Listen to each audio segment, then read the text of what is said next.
जय श्री कृष्ण। कैसे हैं आप सब? आई होप आप सब अच्छे होंगे। मैं भी अच्छी हूँ। मैंने पिछली वीडियो में आपको बताया था कि मैं दिल्ली जाने वाली हूँ, तो बस मैं स्टेशन आ गई हूँ और हमारी ट्रेन जो है वो निकल चुकी है दिल्ली के लिए।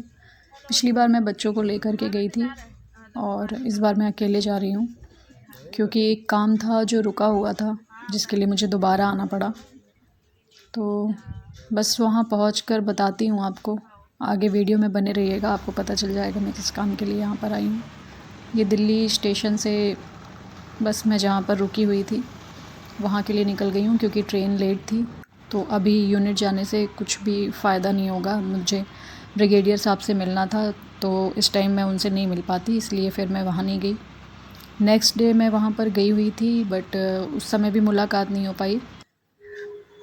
और ये देखिए, ये मॉर्निंग का टाइम है। मॉर्निंग मेरे ख्याल से 9:30 के आसपास की बात है ये।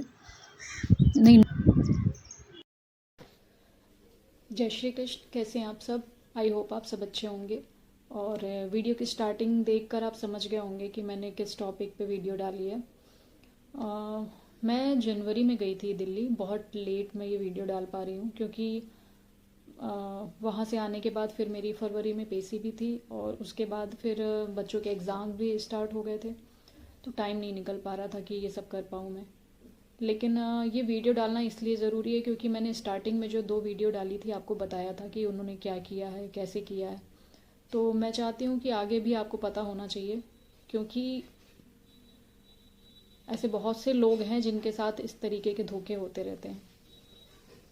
शायद हो सकता है कि कोई पहले ही सतर्क हो जाए, इसलिए मैं ये वीडियो डाल रही हूँ। और दूसरी चीज़ ये कि जो बंदा वो था, वो मेरे ही साथ नहीं, वो पता नहीं कितने लोगों के साथ गलत कर रहे हैं। तो शायद कोई बच जाए ये वीडियो देख करके। तो बस मेरा पर्पज़ यही है। और लोगों में वो झूठ भी बहुत फैलाते हैं, इसलिए मैं चाहती हूँ कि उनका सच सामने आए, इसलिए मैंने ये वीडियो बनाई है। और हुआ क्या था कि जब मैं दिल्ली गई हुई थी 26 जनवरी के बाद मैं गई थी, क्योंकि हाँ 26 जनवरी के बाद गई थी, और दिसंबर लास्ट में मैं गई थी, आपको बताया ही था। तब मैं दोनों बच्चों को लेकर के गई थी। फिर मेरा कुछ काम बाकी रह गया था, जिसके लिए मैं बाद में गई। और वो काम ये था कि जो मेरा केस चल रहा है उसमें पेशी में वो नहीं आते हैं, पहले भी नहीं आते थे। तो हमारा जो डाइवोर्स का केस है वो वन साइडेड हो गया, मतलब डिसीजन हो गया था एक्स पार्टी। और अभी मैंने क्या बच्चों के लिए मेंटेनेंस के लिए लगाया है कि जो भी उनको पेंशन मिलती है, तो क्योंकि बच्चे छोटे हैं, बच्चे अभी पूरी लाइफ पड़ी है उनकी, पूरी पढ़ाई पड़ी हुई है उनकी। मैं कर रही हूँ मैनेज, मैंने बच्चों को छोड़ नहीं दिया, ना मैं छोड़ दूँगी। लेकिन बहुत मुश्किल होती है, ये आप सब जानते हैं कि आज के समय में पढ़ाई कराना कितना मुश्किल है। और मैं ऐसे ही कोई भी स्कूलों में उनको पढ़ा भी नहीं रही हूँ, क्योंकि मैं और कुछ नहीं दे सकती उन बच्चों को। तो एटलीस्ट उनकी पढ़ाई अच्छे से करा लूँ, मेरा ये सोचना है। तो बस उन्हीं के लिए ही मैंने केस लगाया हुआ है। और वो बंदा, उसको पता है कि उसकी सारी गलतियाँ हैं, उस सब कुछ पता है उसे, उसे ही नहीं उसके साथ वाले को भी पता है, मतलब यूनिट के वालों को भी पता था ये चीज़, और उनके घर वालों को भी पता है। पर पता है उनके जितने भी घर वाले हैं, घर वाले मीन्स रिश्तेदार, क्योंकि माँ बाप भाई बहन तो उनसे कोई मतलब रखते भी नहीं है, ना उनके पैसों से कोई मतलब है, ना उनके आसरे कोई है। लेकिन जो उनके रिश्तेदार हैं ना, खूब फ़ायदा ले रहे हैं लोग, खूब फ़ायदा उठा रहे हैं। अभी क्या है, वो रिटायर होकर के आ गए हैं, तो लोगों को खूब फ़ायदा दिख रहा है। जब तक है उनके पास पैसा, खूब आगे पीछे घूमेंगे लोग।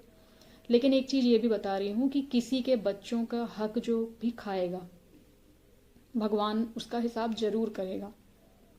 मेरे बोलने से कुछ नहीं होगा, लेकिन भगवान उसका हिसाब ज़रूर करेगा। और जब भी कुछ गलत हो तो ये याद रखना कि किसी ना किसी के साथ आपने गलत किया है, किसी के हक का खाया है, तो आपके साथ ऐसा हो रहा है। तो मुझे भी लोग बोलते हैं कि ऐसा ऐसा हो गया, इसके साथ तलाक हो गया इस उम्र में, 2 बच्चे लेके क्या करेगी, कैसे रहेगी। मैं भी कहती हूँ मैंने कुछ किया होगा बुरा, जो मेरी शादी ऐसे व्यक्ति से हुई, पक्का कुछ बुरा किया होगा मैंने। बट ठीक है, जो भी हुआ, मैं इन चीज़ों के लिए मैं अपने बच्चों को परेशान नहीं कर सकती, मैं अपने बच्चों को ऐसी लाइफ नहीं देना चाहती हूँ। तो बस इसीलिए मैं बार बार 3-3 4-4 बार मैं दिल्ली गई। इतना आसान नहीं है। हर बार जाने के बाद मेरे इतने पैसे बेकार हो जाते हैं, कोई मतलब नहीं निकलता है। बट ये था कि ये लास्ट टाइम मैं इसलिए दिल्ली गई थी कि मुझे वो नोटिस देनी थी। जो नोटिस यहाँ से जाती है उनके गांव में, उनका जो होम एड्रेस है उन्होंने गांव का डलवा रखा है, गांव से वापस कर दिया जाता है। यहाँ विपिन नाम का कोई नहीं है। सेम यही चीज़ उनकी यूनिट से होती थी कि यहाँ विपिन नाम का कोई बंदा नहीं है। दोनों जगह से लेटर वापस आ जाता था। फिर इसलिए मुझे वो लेटर लेकर के मैंने जज साहब से कहा कि आप हमदस्त नोटिस दीजिए, मैं वो जा कर के मैं बाय हैंड दे करके आऊँगी। तो मैं गई हुई थी इनके यूनिट में। मैं 2 दिन गई थी कि मुझे पता था कि वो नोटिस नहीं लेंगे। जो हस्बैंड थे मेरे पहले, मुझे पता था कि वो नोटिस नहीं लेंगे, इसलिए मैं ब्रिगेडियर साहब से मिलने गई थी कि मैं उनके थ्रू जा कर के वो लेटर उनको दूँ। तो फर्स्ट दिन तो मुलाकात उनसे नहीं हो पाई क्योंकि वो वहाँ पर गए हुए थे। फिर सेकेंड डे 30 जनवरी को गई थी मैं, हाँ, क्योंकि 31 को उनका रिटायरमेंट था, तो मतलब वहाँ से वो निकल गए थे। 30 को मैं गई थी। तो उस दिन भी ऐसा हुआ कि 1-1:30 बजे तक मैंने वेट किया। उस दिन भी कुछ भर्ती चल रही थी, तो वहाँ पर मतलब ब्रिगेडियर साहब वहाँ पर बिजी थे। फिर जब मेरी उनसे मुलाकात हुई तो मैंने उनसे कहा कि मुझे ऐसे ऐसे नोटिस देनी है क्योंकि ये कोर्ट में नहीं आते हैं, तो जब तक ये कोर्ट में नहीं आएंगे, नोटिस नहीं लेंगे, तो हमारा केस आगे नहीं बढ़ेगा, तो प्लीज़ आप मेरी इतनी हेल्प कीजिए। तो उन्होंने मुझे फिर एक एसएम साहब के पास भेजा और बात करके उनसे, और उनको ये बोला गया कि आप विपिन को बुला करके और इनको नोटिस दिलवा दीजिए, मतलब नोटिस इनको बाय हैंड दे दीजिए और इनको रिसीविंग करके इनको हैंड ओवर कर दीजिए लेटर। तो मैं जब गई, इनको बुलाया गया, आए, और इन्होंने आकर ही सीधे इनकार कर दिया कि मैं नहीं लूँगा। इन्होंने सीधा साफ मना कर दिया, मैं नहीं लूँगा। फिर सर ने मुझे बोला कि आप वेट करिए थोड़ा। दूसरा एक रूम था, वहाँ पर मुझे बोले कि आप वेट करिए, मैं इससे बात करता हूँ, अगर ये तैयार हो जाता है तो मैं इससे बात करके देखता हूँ। फिर उन्होंने बात की, उन्होंने बोला कि वो लेने से इनकार कर रहा है, आप अपने वकील से बात करिए और बता दीजिए कि वो नहीं ले रहा है। तो फिर मैंने वकील से बात वगैरह की। उसके बाद मैंने सर को ये बोला, मैंने कहा सर आप एक काम करिए, आप उनको बुलाकर लेटर दीजिए, मैं एक वीडियो रिकॉर्ड कर लेती हूँ ताकि कोर्ट में जा कर के मैं ये प्रूफ दिखा सकूँ कि इन्होंने नोटिस लेने से इनकार कर दिया। तो वो बोले ठीक है मैडम, मैं ऐसा कर लेता हूँ। फिर मैंने बाकायदा वीडियो बनाई है, वो वीडियो मैं अभी इसमें क्लिप चला दूँगी, आप देख लीजिएगा कि उन्होंने किस तरीके से मना किया लेटर लेने से। ये मैं पहुंच गई हूँ राजरीफ सेंटर। फिर से कल भी आई थी, फ़िलहाल कुछ हुआ नहीं। आज देख रहे हैं आप ठंड कितनी है। सामने वो कार आ रही है, उसकी लाइट जल रही है, पूरा ओस हो रखा है दूर दूर तक।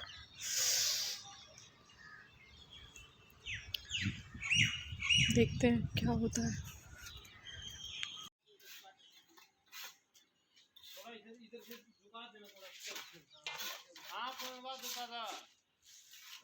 नोटिस नहीं ले रहे हैं, मना कर रहे हैं साइन करने के लिए, ठीक है। जैसा आपने मुझे पहले भी बताया कि वकील के थ्रू आने के लिए, इसको इसी चीज के लिए है। रुक जाइए, कोर्ट में बताना है ना कि आपने नोटिस नहीं लिया। यहाँ पर फिर मैं इस गेट से वापस आ गई थी, दूसरे गेट से गई थी और फिर इस गेट से मैं रिटर्न आई थी। और उसके बाद भी लेटर लेने से मना किया। फिर जब मैं बाहर निकली हूँ, मतलब वीडियो जब बन गई और फिर मैं जब बाहर निकली हूँ, तो ये मुझे डांस करके दिखा रहे थे, मतलब बहुत ही अजीब तरीके से हाथ और पैर उठा के अपने डांस कर रहे थे, और बोलते हैं कि मिल गया हंडा, ले लिया, अब चल निकल यहाँ से।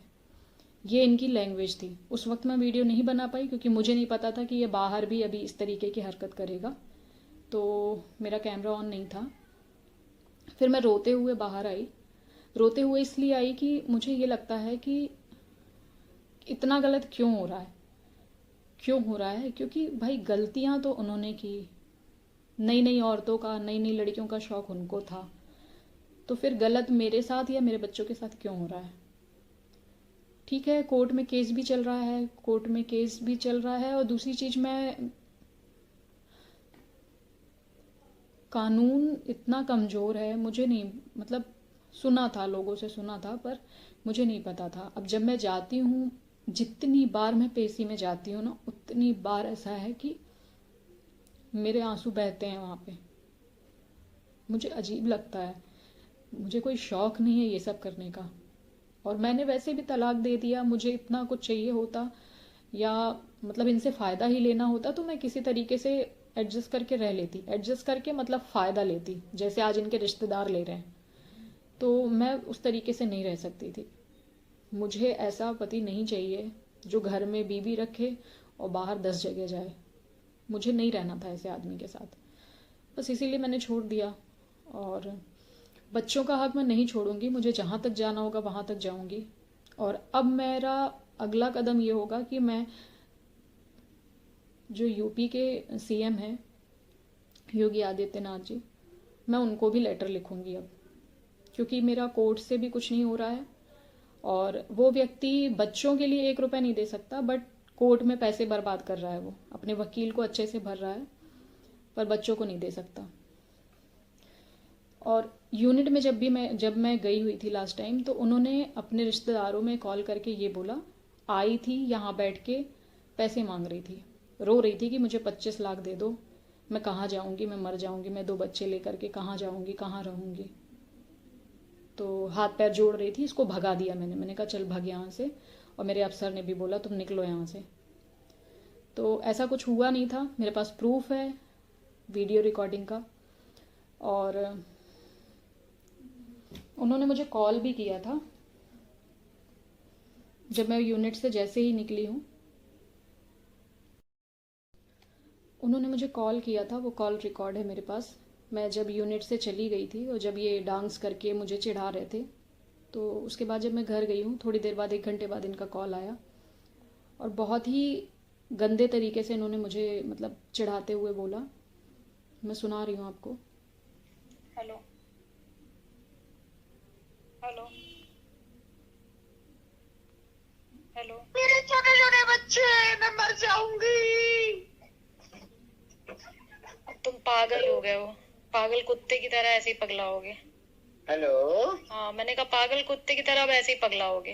प्रैक्टिस चालू कर दो, प्रैक्टिस चालू कर दो अपनी। तो ये है इनकी असलियत, जो कि लोगों को नहीं पता। लोग ये सोचते हैं कि बेचारा गम में डूबा है, दारू पी रहा है, पर ऐसा कुछ भी नहीं है। हमारी शादी जब से हुई है ये तब से दारू पी रहे हैं। और होता है ना कि इंसान का प्रमोशन बढ़ता है, प्रमोशन होता है या फिर उसकी सैलरी बढ़ती है तो वो कुछ नए काम करता है। तो इनके साथ ऐसा ही था, जैसे जैसे इनकी सैलरी बढ़ती गई इनकी ब्रांड बढ़ती गई, बियर की या वाइन की, जो भी कह लो, वो उसका लेबल बढ़ता गया। अब आ जाएंगे फिर से, अब जब सैलरी कम हो गई या पेंशन मिलेगी तो वो ऑलरेडी फिर डाउन हो जाएगी। तो इनके साथ ये था। और मैंने एक वीडियो ये भी डाली थी इनकी बुआ के लिए। वैसे इनकी 3 बुआ हैं, लेकिन मैंने जिनके लिए वो वीडियो डाली थी, आप यकीन नहीं करेंगे, जो इनके चहेता लोग हैं, मतलब उनकी बुआ के चहेते लोग हैं कुछ घर में, कि नहीं हमारी बुआ तो ऐसा नहीं कर सकती या हमारी बुआ तो बहुत अच्छी हैं। तो उनसे मैं एक चीज़ ये भी कहना चाहूँगी कि 3 बुआ हैं। मैंने जो वीडियो जिसके लिए डाली थी उन लोगों को कैसे पता, क्योंकि मैंने वीडियो में कहीं नाम ही नहीं लिया उन बुआ का कि मैंने कौन सी बुआ के बारे में ये सब कहा है।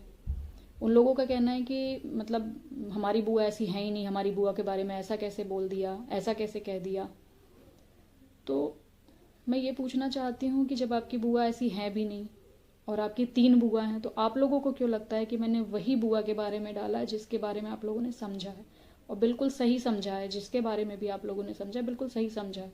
इसका मतलब यही होता है कि आप लोगों को भी पता है वो कितनी अच्छी हैं और वो क्या कर सकती हैं। और 8 फरवरी को यहाँ पर वो थी, पेशी थी, तो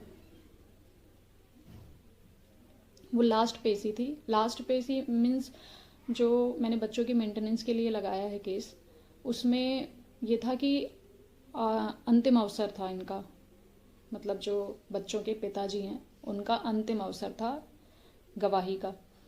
तो अगर वो गवाही नहीं देने आते इसमें, तो फिर शायद यहाँ से एक लेटर जाता इनके, जहाँ से इनकी पेंशन मिलती है वहाँ पर लेटर जाता, और वहाँ से जब भी जो भी प्रोसेस होता, जैसे भी होता, तो बाद में उनके अकाउंट से कट के बच्चों के लिए पैसे मिलना स्टार्ट हो जाते। तो वो इतना प्यार करते हैं अपने बच्चों से कि अभी तक नहीं आए, लेकिन जब ये अंतिम अवसर था, इसके बाद डिसीज़न हो जाता, तो वो आ गए थे बस। लेकिन अपनी शकल दिखाई उन्होंने कोर्ट में और सामने नहीं आए थे। फिर मैं कोर्ट में बैठी हुई थी। मैं 11 बजे से कोर्ट गई थी और 11 बजे से लेकर के 5:30 बजे तक मैं कोर्ट में थी। और मैं एक्सप्लेन नहीं कर सकती हूँ, मैं बता नहीं सकती हूँ आपको कि जितनी देर मैं वहाँ रहती हूँ मुझे कैसा फील होता है। ये शायद वही लोग समझ सकते हैं जो मेरे जैसे हों, जो मेरे जैसे कोर्ट के चक्कर काट रहे हों, जो परेशान हो, ये वही समझ सकते हैं और कोई नहीं समझ सकता कि हुआ क्या, ये कौन सी बड़ी बात है। बट जितनी देर वहाँ पर रहो ना, उतनी देर अपने आप को कोसते हैं, अपनी किस्मत को कोसते हैं, अपने आप से सवाल करते हैं, अपने आप से जवाब देते हैं खुद में। बहुत मुश्किल होता है ये सब, बहुत मुश्किल। लेकिन बस मैं ये कह रही हूँ कि मैं हार नहीं मानूंगी।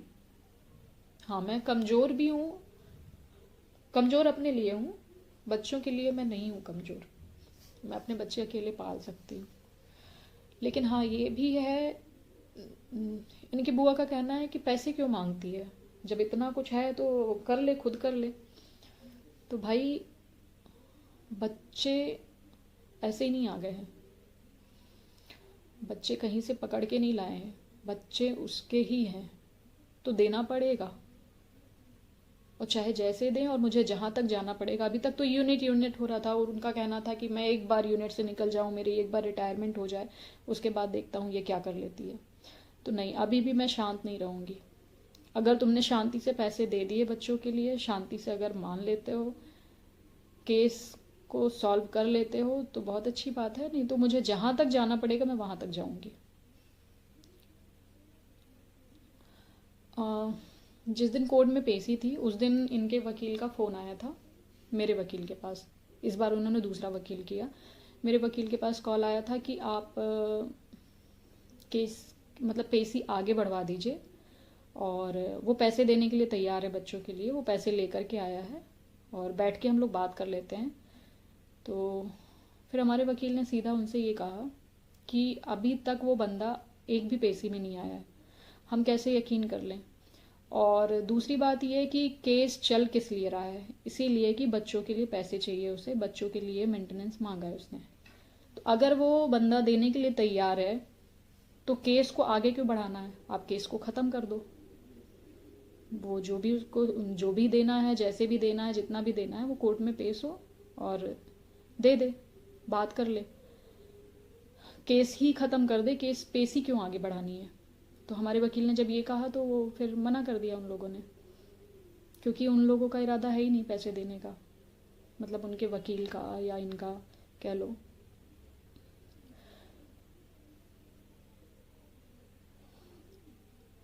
बहुत ही गेम खेलने वाला व्यक्ति है वो, बहुत ही। और मैं अब ये कहूँगी कि अब उसके दिन शुरू हो गए हैं। जितना खेलना था खेल लिया, जितना जो कुछ करना था कर लिया। अभी तुम्हारे दिन अब शुरू होंगे। और हाँ, जब तक अभी ये 500-500 की गड्डियाँ दिखा रहे हो लोगों को ना, तब तक वो तुम्हारे आगे पीछे घूम रहे हैं लोग। घुमा लो जिसको घुमाना है, और मुझे कोई लेना देना है ही नहीं। तुम राजा बन जाओ चाहे तुम भिखारी बन जाओ, बस मुझे मेरे बच्चों का हक चाहिए। और मुझे जब तक हक नहीं मिलेगा, मैं इसी तरीके से वीडियो डालती रहूँगी। और जहाँ तक मुझे जाना होगा, मुझे लगेगा जहाँ से मुझे हेल्प मिल रही है, मैं वहाँ तक जाऊँगी। कुछ गलत नहीं करूँगी, क्योंकि गलत ही करना होता तो मैं कब का कर चुकी होती। गलत नहीं करूँगी।